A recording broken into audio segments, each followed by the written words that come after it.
Ladies and gentlemen, welcome back to Coach Times Coach. This is going to be part 2 with Mr. Steve Denovi. If for some reason you didn't watch part 1, which I would imagine most people are coming over from your channel, which if you are, I really appreciate it. Part 1 is on Steve's channel. We had some really interesting discussion on just movement constraints and ways that Steve looks at technique as well as how he troubleshoots. We're gonna actually move into talking about peaking, which I'm super duper excited to talk about because I know Steve and I have some similar thoughts on the traditional way that people look at peaking versus the way that we typically do it. And I know there's definitely some differences in the way that we do things too. I always love doing these episodes, and I would ask you guys, if you're new to the channel, make sure you subscribe, give this video a like, and let's jump into it. Steve, happy to have you, man. Thank you for having me. I am really excited to talk about peaking specifically because I think that when I think about so many of your athletes specifically, the one thing that I always know is that they're going to come in on point. Like they are always good on meet day. They're never, over tapered or under tapered or anything like that. They always seem on point. And that's why I can't wait to pick your brain on this particular topic. So let's kind of talk a little bit, just establishing where the idea of peaking is for somebody that may not necessarily know exactly what we're talking about. The traditional method of peaking in your mind, how do you define that? Peaking, you mean the traditional method or how I define it? The traditional method, like in your mind, that most people would think of when they think of going through a peak. What do you There's define some type of decrease in volume over time, block periodization. You're going from 4x8s to 3x6s to 2x2s. You're increasing intensity, you're in sense pushing fatigue to a super high level to where you feel like you have to you're super compensating by pulling back, and then you have some expression of strength that's even greater than you have in the gym. That's kind of the traditional peaking method that I think a lot of people use. Probably a bit more, it's still a little bit popular on the untested side. I think on the tested side, we've pretty much gotten away from that for the most point for multiple factors. So Yeah, okay. So with that said, when you say we've gotten away from it, which I think for a lot of the coaches that are working with some of the top level athletes, I would agree there. Maybe not necessarily, some of the more like individuals who are like just learning about powerlifting training. I don't know that they necessarily think about it in the same way. So when you're looking at peaking and you're defining peaking, how do you look at that compared to, say, a normal lifter's training? for the most part, all we're trying to do is replicate what we do in the gym and just somehow getting to line it up on the same day.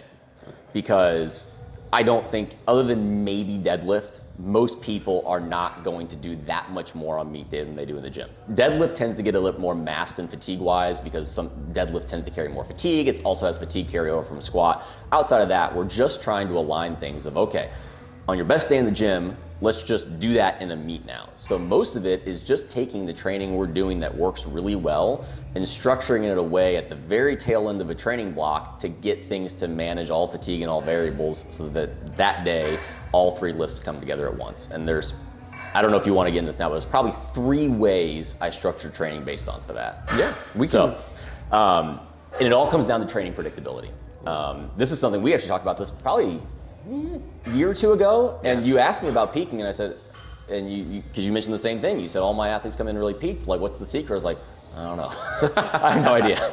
I have no idea. I've got a system, but I can't explain it. And I think I'm getting to the point I can explain it now, which part of that's the reason I make content. We talked about this on one of our roundtable discussions. I'm not sure which one it was, but like one of the #1 reasons I make content is it helps me to formulate my thoughts. It's like, even if I didn't make content, I would just do the same thing because it helps me to formulate my thoughts and get a reasoning of why.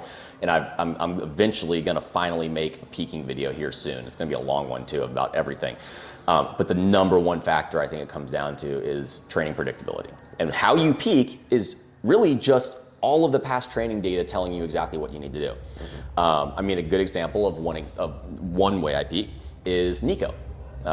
So Nico is incredibly predictable on the end of his block, week 4, Saturday. Everything's really good. It's great. We're just gonna make that his meet day. Because it is so predictable and there's such a notable progression rate from week 1 to week 4, I'm just gonna make that week 4 his meet day and just do a very, very, very slight pullback from what he's doing earlier in the week to, in a sense, make that Saturday feel even just a touch better. And again, it's just gonna be a training day in the gym. But in the sense, just being the best day. That is one way. And from there, I mean, in this video, we're not gonna be able to get through all of the ways we're pulling back volume or intensity, but a lot of it comes back from accessories, just a slight little pullback in volume.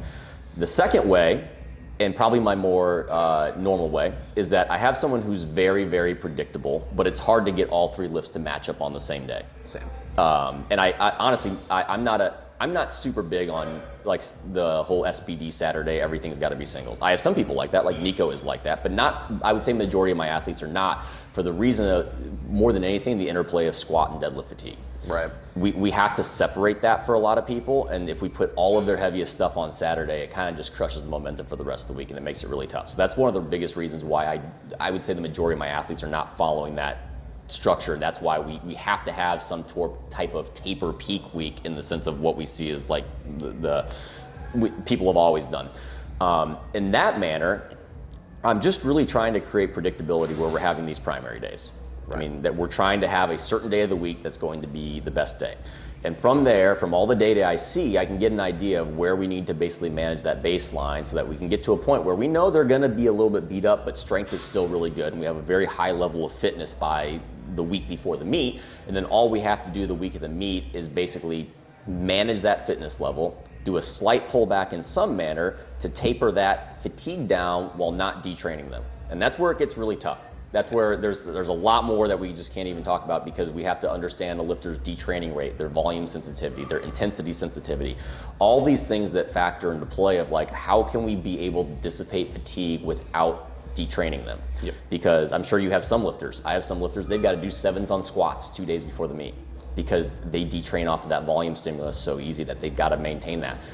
Some lifters, they've got to be doing a single at 92% and like second attempt range 4 or 5 days out on squat and or deadlift, because they detrain so easy off that intensity stimulus. Yep. And that goes back to understanding the athlete and getting an idea of what their response rate is, what their detraining rate is, and all that kind of stuff. And then what I'd say the third one is maybe a little bit more of like the standard model. And that's what I do for someone that, one, maybe I'm just not sure what to do with them. Okay. Because we don't have enough training data to understand the predictability. 2, we'll call it the local level lifter that's a hobbyist, and this is not what they put all of their energy into. Right. And I'd say, because of where I'm at, and you're probably going to say something similar, we tend to coach people who are a bit more involved in the sport, right.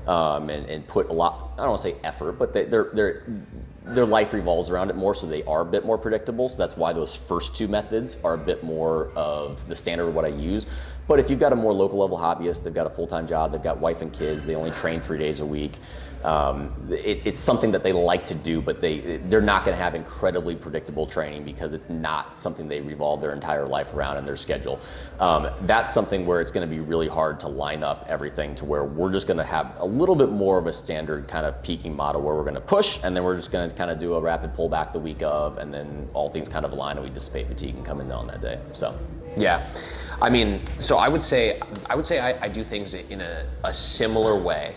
The only difference I think in some of those models is that, depending on the lifter, I'm also finding myself looking at the week before, or rather than 1 week out, like that initial week before that as well. Like, something that I realized going into nationals with Angelo was that he's just so strong on deadlifts, and obviously, has a very unique style, that if I don't pull him back a little bit the week before, he won't actually be strong on meet day. Like, he just needs a little bit more time for that fatigue to dissipate. So when I have people that are on really extreme ends of the strength curve, like Angelo or like a Keenan, for example, I've found myself paying a little bit more attention to that week before as well, just because I find by the time we're stacking consistently good training blocks on top of one another, they might just be so fatigued out that we maybe need to pull back just a little bit to allow for them to perform on that last week. So how is the way, I'll explain the way I would do it, because I do that as well, but there's ways you can do it. I would say the number one way is pulling back accessory work. Right. The number two way is maintaining top set intensity and pulling back down intensity. So that we can have the top end strength, but we can start to taper off that back down stuff. So maybe we need to maintain maybe we might be pulling back volume, especially like deadlift, I might be pulling back volume, but maybe we want to maintain volume on squat, but we need to pull back the intensity so they're less fatiguing sets. Yeah.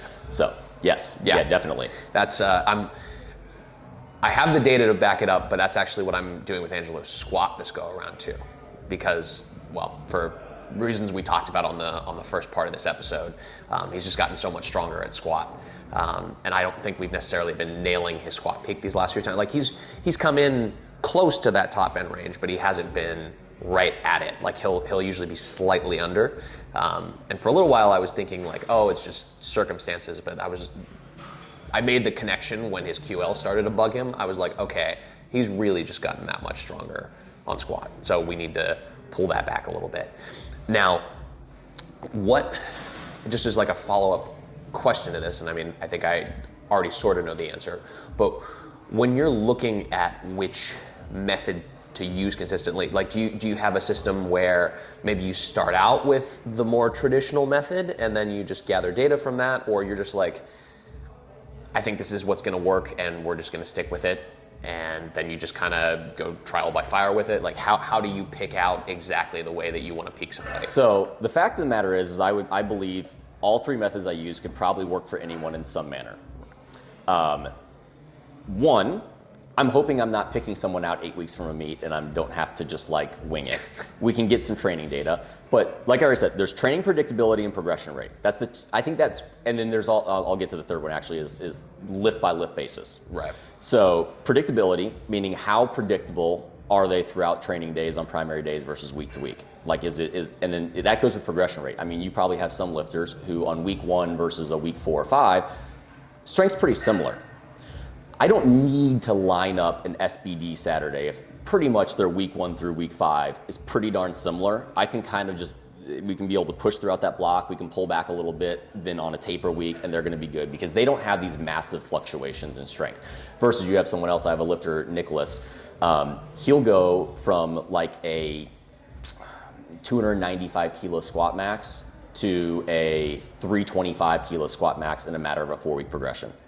It's a significant bump from week 1 to week 4. He detrains very easily when you pull fatigue or you pull back volume, but he needs that to be able to dissipate fatigue. But it's a very intricate play. So when high predictability and then large progressions on week to week basis is going to dictate a lot of how I go. The more predictable and the larger the progression rate, the more I'm just going to line up a training day that's part of the normal block. The less predictable and the less progression they do week to week, the more I can just do, I'll call it more of a traditional peak where we're just gonna hit some heavy lifts, we're gonna pull back the week of, and we're gonna taper in the meet. I'm gonna be pretty confident in that.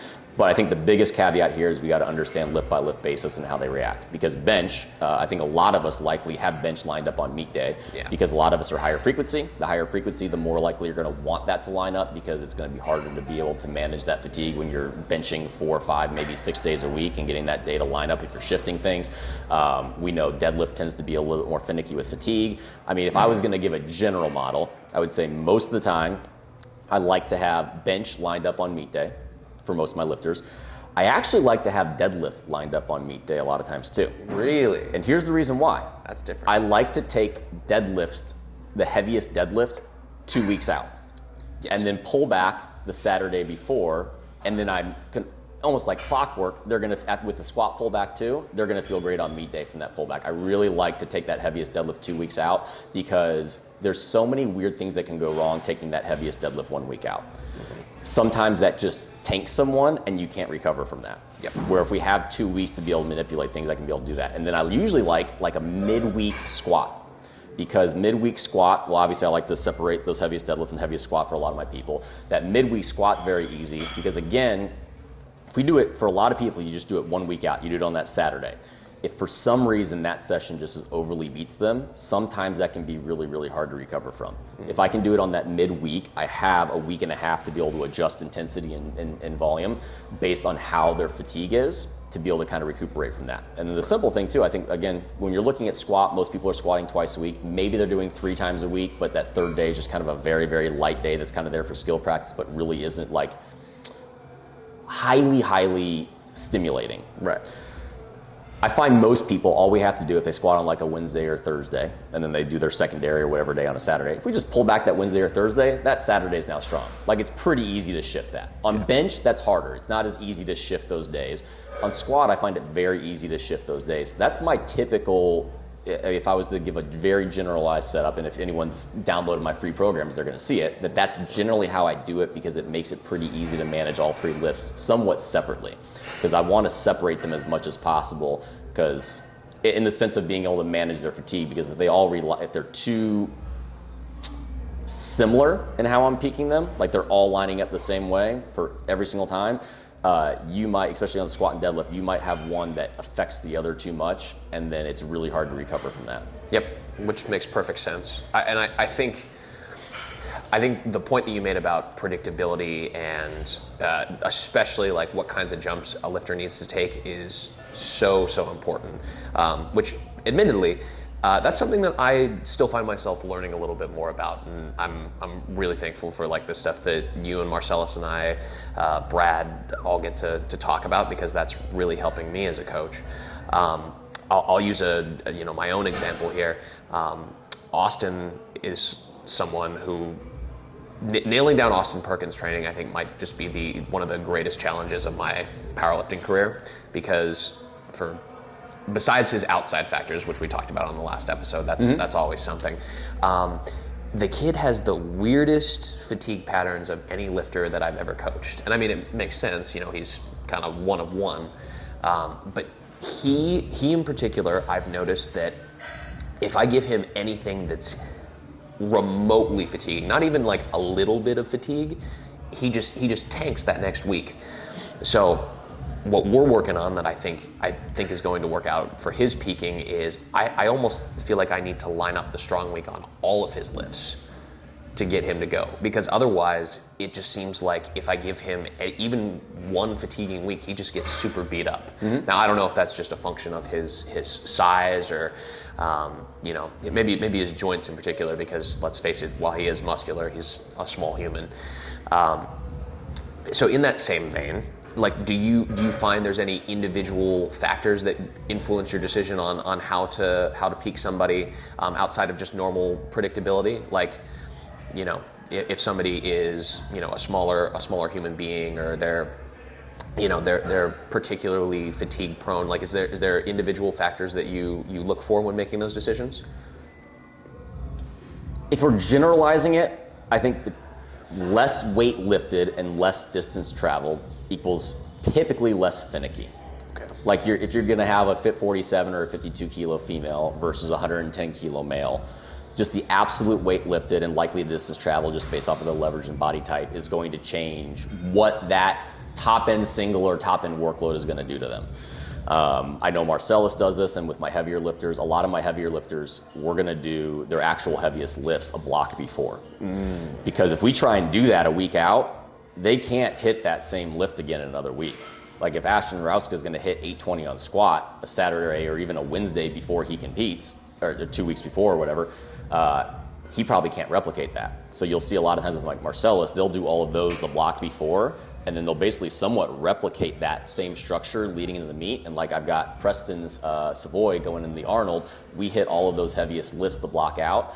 I actually did this with Nico too, because the predictability of it. We did it all a block out, and then all we're doing is taking that same structure for the most part, repeating into the meet, trying to see the progression rates, and if the progression rates match the last block, okay, we're gonna hit the same things. If the progression rates and the strength are trending over that, okay, we can go over what he did that exact block before, or if they're trending under, we go a little bit less. So versus a lot of the women I have, I think it's a lot easier to push them and be able to manage that and pull back and not have to worry about them kind of like tanking themselves. Like Natalie Richter just competed yesterday.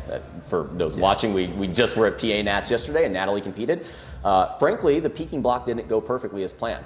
We had some really good blocks with managing her fatigue, and then we got to the peaking block and intensity started out a bit higher from the get-go, and about halfway through it, she was feeling pretty beat up. More beat up than she had either of the prior blocks even by week 4 or 5. And it was pretty notable. So we had to do a little bit more of a pullback, but it was pretty easy to manage because she didn't get tanked. Like even though her fatigue was high, she didn't have a massive drop off. It was like, okay, she usually can squat 177.5. Well, now she can only squat 174. Versus you've got, Preston, he can normally squat 330. If you tank him, use his deadlift. He can deadlift 317. When his back's sore, he can barely deadlift 275. Right. And so we cannot be hitting those maximal weights 7 days out and expect him to carry over that same with just a little bit of a small taper. So I think that's the biggest thing is the absolute weight lifted and this distance travel, which generally goes by weight class and sex as well. Yeah, I mean, like I said, Austin's kind of the same way. Like there have been so many times where I've been looking at his training and I'll be like, okay, he just hit this last week. It should be fine. And then he'll come in and just be like, I feel so beat up, and he'll go to hit something and it's just not there. So I think that's something that's definitely going to come down to the individual for sure. Now, one of the common themes of the way that we've been discussing this is, traditionally speaking, the training style that matches up with more predictable peaking like this is where we're not really pushing the RPE super heavy, right? We're the actual loading that we're doing is not crazy heavy. And I think that's very much in contrast to what's still popular amongst untested lifters and what is still traditional peaking. So what do you think in terms of creating a block structure and finding that threshold that still stimulates somebody in training and allows them to peak properly? Like, what do you think is we'll call it the minimum intensity that a lifter has to hit, and how does that relate to how you peak them? Like in the sense to maintain adaptations? Yes, so to be able to see them consistently getting better, but also not going so crazy heavy that we see these massive deviations in technique, and again, how does that factor into how you would peak someone, if at all? So lift dependent, but if I'm giving a generalization, I mean most of my blocks for squat are going to be between 4 to 8 RPE. Deadlift between 3 to 8, and bench will stay more in like that 6 to 9 range. Bench is just because it's less fatiguing, you're gonna be able to handle those higher RPEs more often. But I think people are shocked by how low RPE you can go on squat and deadlifts and still be good. I mean, I used the example on one of my stories yesterday. Is one of my lifters, Drew Thompson. He just PR'd he's been training 10 plus years. He just PR'd his deadlift by 25 kilos. Whoa. Which is pretty insane after 10 plus years of training. Oh, excuse me! We're recording. How's the video going? Pretty good. What are you talking about? Peaking. Damn. Hi, Steve. Hi. Good luck. Okay, Seabass, you can cut it back in there. You were saying about Drew? Yeah, so one of my lifters, Drew, he just hit a 25 kilo meet PR total, which after 10 plus years of training is absolutely insane. What's even more insane, he deadlifted 330 at the meet. He never touched anything over 295. We never did a single, and he never did anything over 6 RPE in a year. That's insane. Yes. I mean, obviously that's an extreme outlier, but how did you figure that out? What gave you the hints on that? So it was on accident. As coaches, a lot of times stuff happens on accident. True. He struggled with injuries and probably, unfortunately, will continue because that's always been kind of his issue. He injured his quad, and we had to pull back and go really sub-max. And as we're doing that, his deadlift started going absolutely crazy. And it got stronger, and then it kept getting stronger, and then it kept getting stronger. So I was like, let's just keep doing this. But within that too, one of the reasons it happened is I don't do RPE stuff with him, for the reason that his RPE work and percentages are incredibly disproportionate. And this is where when you say, oh, he hit 295 for a triple as his heaviest deadlift before the meet. It was at 6 RPE. that sounds ridiculous. It's only 6 RPE, he never even went heavy. Well, 295 is what, 87 or 88% of 330? Yeah. So he tripled 87 to 88 of his max at a 6 RPE. That doesn't line up. That's usually like 8 to 9 RPE. So if you're using traditional percentages, you would call that a very hard set. But if you say RPE, you say, oh, he sandbagged that, that's not stimulating enough.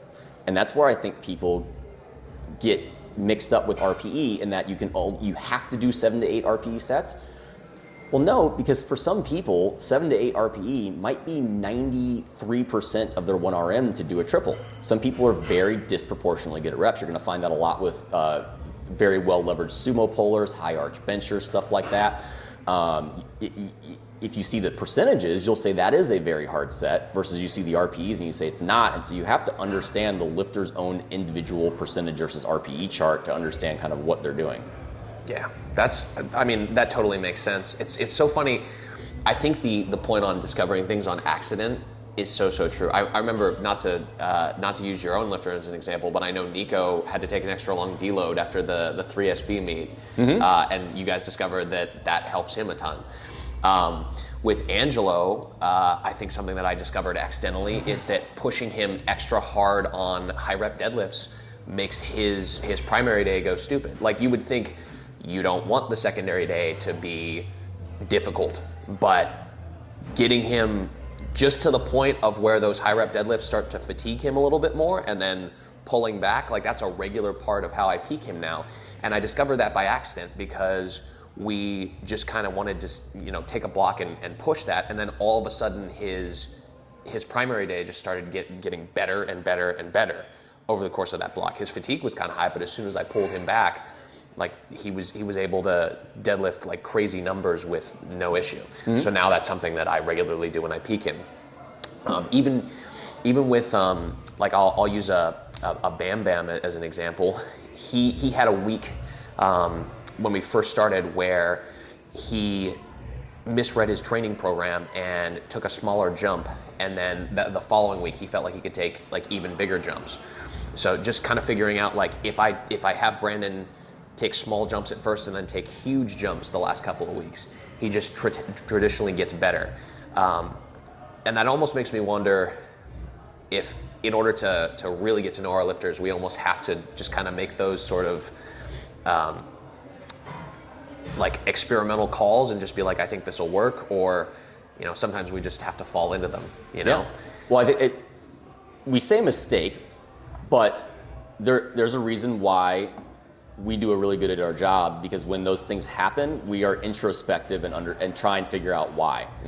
Where others may not do that, and they're going to go right back to what they were doing, and they're not able to click and say, okay, let's stop for a second. Something worked and it doesn't make sense. I need to figure out why it worked, because then I can be able to take that and actually create application of it. So that's one of the biggest things there is all those, we're humans. Training is not going to be some robotic, perfect system. We're going to have weird things that happen, and sometimes that's going to create bad situations, and sometimes it's going to create really good situations, and we've got to be introspective of understanding the why, which helps a lot with peaking. That's a lot of what peaking is. We got to really be introspective why things are happening, because peaking blocks, this goes back where I'm kind of wrapping back around the peaking with this. I'm trying as much as possible not make them different.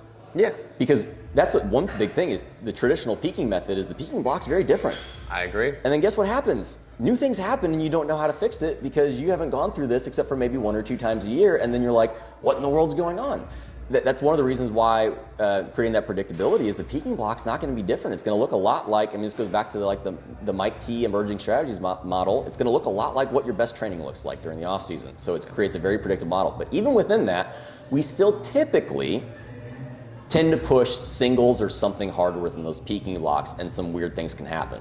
Like, you're probably not pushing to that true top end until that peaking block, depending on the person, and some weird things can happen. And so it's very important to be introspective and try and be able to have all that past training data to compare and try and figure out the whys of what's going on so you can make the adjustments needed. Because I don't know about you, but if I write 10 peaking blocks, one of them stays the exact same as I wrote them from the get-go, and probably not. And I'm not saying I'm drastically changing them, but maybe the week of I'm changing a percentage from 89% to 86. I mean, a lot of little minute changes based on how the lifter's feeling in those last couple weeks. Yep.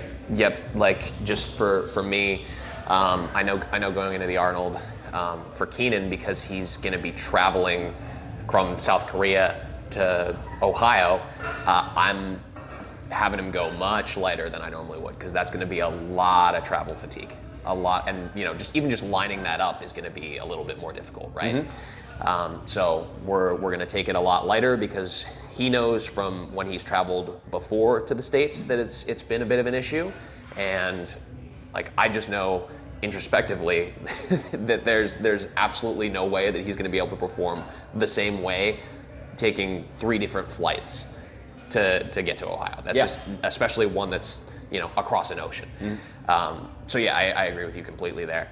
And I think ultimately, like, just to wrap up this peaking discussion, I think everybody always thinks of peaking like it's this unicorn that we're chasing, and in a way it is, but at the same time it's not like we're chasing a singular unicorn. Unfortunately, it's like there's a bunch of different things that we have to look at and manage, and that's always going to change no matter what. And as much as I would love to say this is the exact way you have to do it every single time, that's just never going to happen, because as you said, we're all human beings. Yep. So I think that's a great place to wrap it up. Guys, first of all, for some reason you do not know who Steve Denovi is. Maybe you're here from TikTok. He is one of the best powerlifting coaches in the world, a good friend, and somebody who you should definitely follow. So please be sure to go over to his channel, his Instagram, anything that has Steve Denovi's name on it, you should follow. Powerlifting Now as well is one of the best, if not the best resource for powerlifting knowledge. That's him, Marcellus Williams, Matt Cronin, and Sean Noriega. It's once a month on the videos? Yep. So they put out videos once a month, amazing informative content. Definitely check that out as well. Anything else you want to plug, Steve? No, that's it. Thank you for having me out here, and I appreciate it. Yeah, for sure. Guys, if this is your first time finding me, please, I would love a subscription. We're going to do more awesome videos with great coaches like Steve. We're actually going to have another video that'll be coming out on the channel here, just kind of discussing some deadlift tips that we're about to film. Super duper excited about that. Look out for that soon. You can follow me pretty much anywhere where my name is, TikTok, Instagram, Joe Stanek. If you haven't subscribed already, please be sure to do that. Like the video, support the channel, share it. Peace.